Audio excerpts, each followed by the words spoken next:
When people think about the history of Lebanon, they tend to think back to 1761, the year that the European settlement was chartered. And that's really a very modern moment in Lebanon's history. A land acknowledgement is basically a statement that a business or a city or a municipality puts out that recognizes the land that belongs to the tribes that their city, their buildings, and their homes sit on.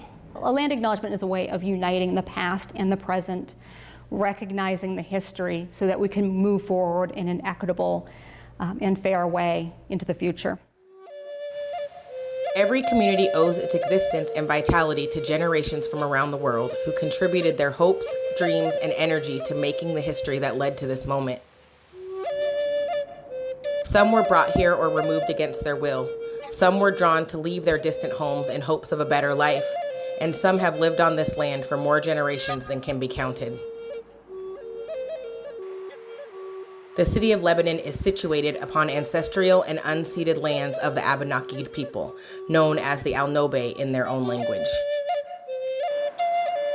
The land, known as Koas, Place of the Pines, sits within the greater ancestral territory of the Abenaki and Wabanaki homeland called Ndakinna. This acknowledgement reminds us of the significance of place, the continued existence of the Abenaki people, and our commitment to building respectful relationships with those who call these lands home today.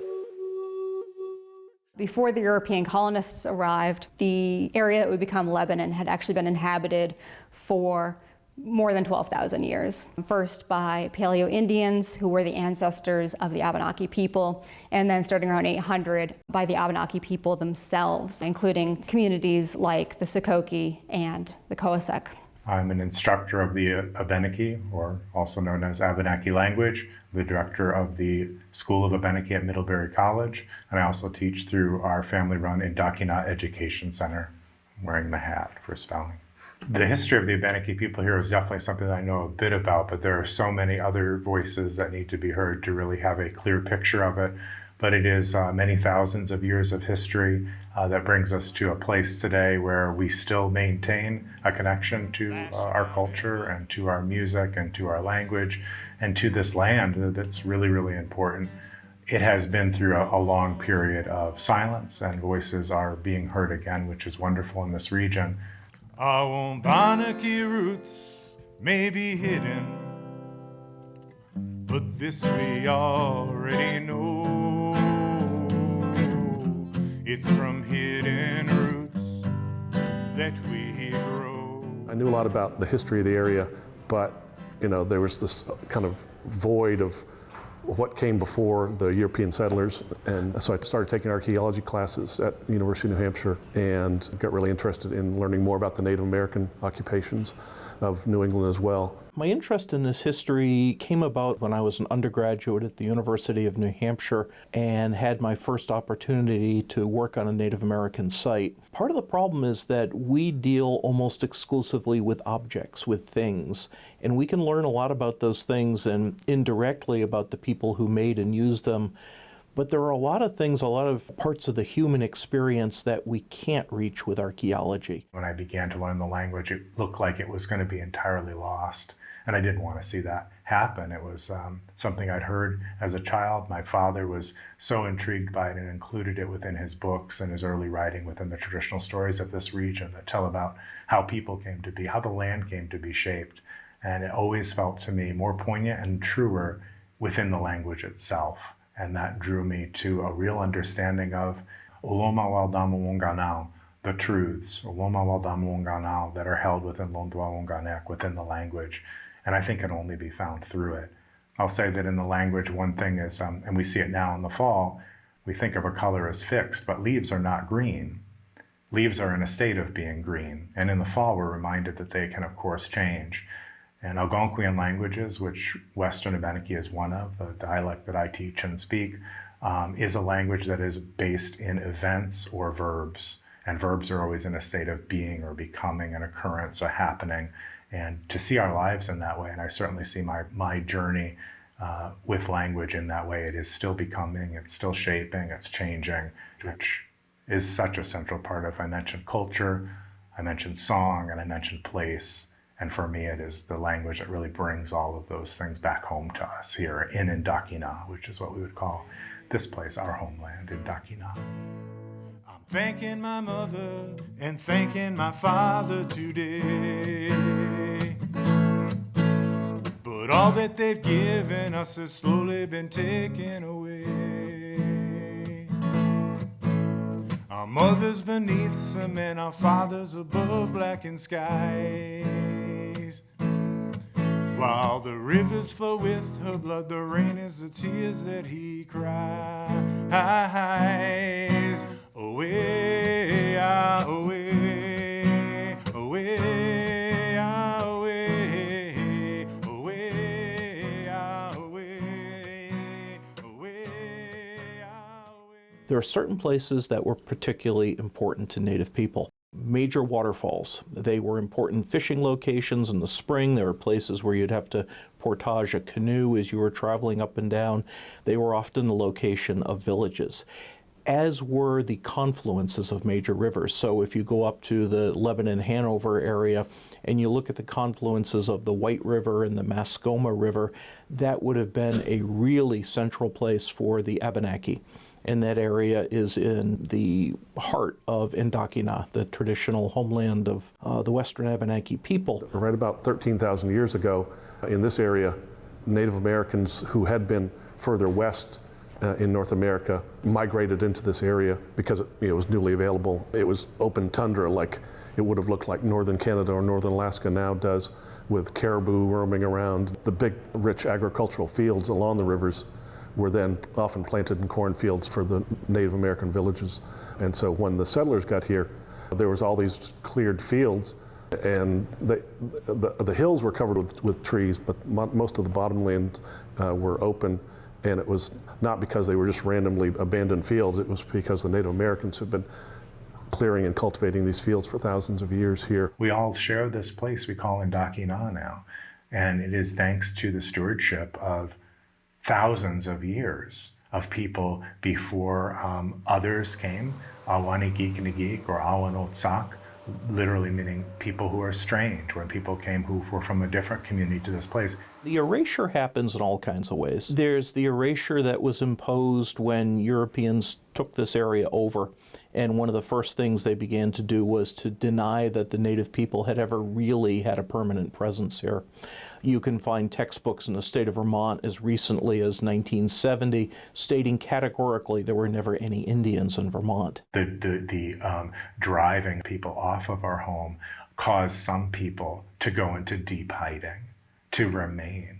It was the only way. So that is a form of erasure as well, and it does leave pain to recognize that our families did that as well as have to leave.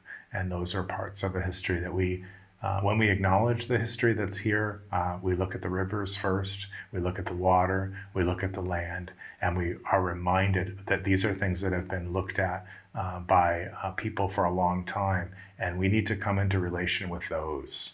We need to come back into relation to this place. Today, fewer than 1% of Lebanon's residents identify as Indigenous or Native American, but they are still here. Deeply rooted like the ash we are. Green and growing hearts will bend, but we won't fall. We'll bend, For Lebanon, the land acknowledgement means recognizing that Lebanon is within the ancestral home of the Abenaki, part of Ndakinna, their ancestral home, and recognizing that territory was never ceded by the Abenaki people to the European colonists who came in. A land acknowledgement is a way of uniting the past and the present, recognizing the history so that we can move forward in an equitable and fair way into the future. We are here. We are in Ndakinna. It is what is providing us a place to stand, us a place to paddle. And we need to be thankful for that and take care of it. That's the ultimate lesson that I feel when we look back at this place. Is it was beautifully taken care of for thousands of years. And in just a few hundred years, in many ways, the environment has been so damaged by our lack of proper stewardship. And it'd be great to turn back to some of these indigenous practices and look to people who are maintaining and helping to reestablish this in a way that is truly sustainable, which really fills in, I think, a big piece that has been missing here is a connection with the ways in which people who actually lived with this land understood it. And we, as the ancestors of those people, are also relearning those things. We're coming back to that with you. So we need to find a way to do it together. We've done so much damage, but there's still so much beauty to see. Just open your eyes and a part of it you can still be. Creation is all we are and no one can take that away. But our future depends on what we do today. 'Cause I'm just like you. We're people between earth and sky, and there's nothing we can do till we come together. Away, away, away, away, away, Yahweh, away, away, away, Yahweh. DEI stands for Diversity, Equity, and Inclusion. We are basically created to help promote diversity and inclusion in the city of Lebanon and make our city a more attractive place for all people.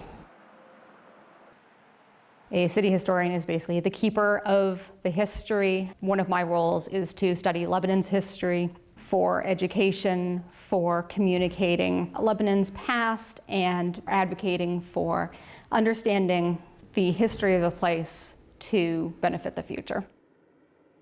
One of our purposes of having a land acknowledgement is not just to remind the city of Lebanon about the land that we currently sit on, but also to let the city of Lebanon know that is a relationship that we are consistently working on rectifying and really bringing visibility to the people that deserve it in this city, which is the Abenaki people.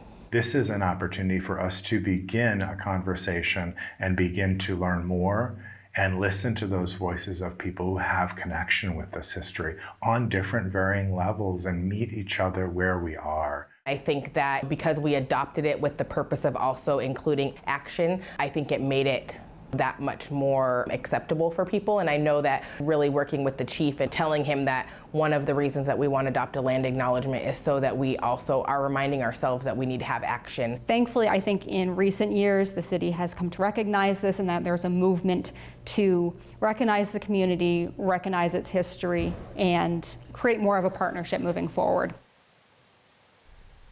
The question of modern identity is a complex one, and I am probably not the best person to speak to it. We are a diaspora of people is a term that's often used, which means that families are in many ways in small bands. In this region, for the most part, families are pretty silent, and you mentioned it was a bit hard to get people to speak up. There are still pressures and there are still reasons why people are a bit quiet and a bit more guarded. It was very interesting to get the historical background and the insight about the inequities and injustice that have been done to the Abenaki people and why they don't want to be visible, or rather they don't feel safe being visible in their own community. I've worked with a lot of Abenaki people who didn't discover that they had Native ancestry until they were well into adulthood, because it was hidden from them by their own family as the result of this persecution. And so then the question is, how do you reclaim that?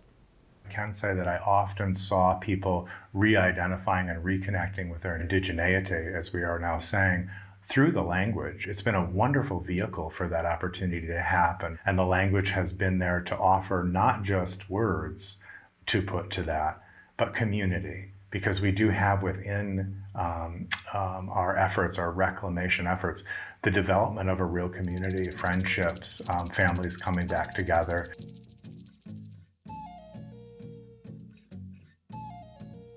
This is not for the Indigenous people to offer. This is for others who are here in this place to recognize them and then open up the space. It's a beginning. It's an invitation to say, we also have these events planned. We also have these things we're going to do to help support this community work. We hold what we call listening sessions, and sometimes we will just show up at events or local fairs or like Leb Fest or whatever, and we'll just have a table, and it'll just be for community members to just come and talk to us. If we can start doing more things like that with the Abenaki people, having listening events at local powwows and celebrations, and really letting our Indigenous people know that we're here and we want to engage in relationship and repair and restore, I think is just some of the work that's been like on our minds and on our hearts. And when I look into the future of our communities, I see us stronger than we've ever been today. Stronger than we've been, I should say, in the historic period today. That historic period, especially within the last 20 or 30 years, has been becoming brighter. We've been shining a light on what was quite a dark period here, a winter here, a time of real hibernation and of really just barely surviving. And now I feel like we are beginning to stand and strive. And that's really exciting. And that doesn't also come without its challenges. That brings about new challenges. As I mentioned, it brings about the challenge of being expected to be able to be a spokesperson, for example, or being expected to have a certain level of understanding that we don't all innately have. And we all, though, do deserve the right to find. And that can lead, as you mentioned, us through a journey that can include some anger, that can include some recognition of some of the horrible things that have happened, but can also include some of the beauty of what is happening today. And I always try and lean into those really positive things in ways in which we can find light in the darkness.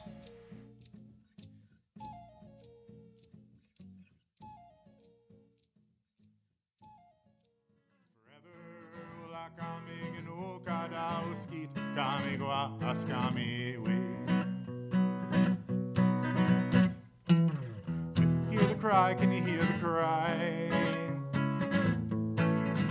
Peace cry. The whole world is blind when it's eye for an eye. Peace cry. When you're planting the seeds of reconstruction,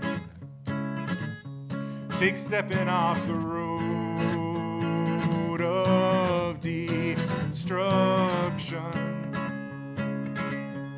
reconnecting the hoop, welcoming all inside, welcoming all inside. Are we strong enough to make up and put our hate aside? Peace cry.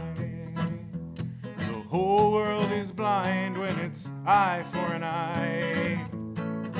Peace cry. We've got nowhere to go, no separation. We all share the same home, time to renew relation. Reconnecting the hoop, welcoming all inside, welcoming all inside. Are we brave enough to wake up and let our fear subside? Peace cry. The whole world is blind when it's eye for an eye. Peace cry.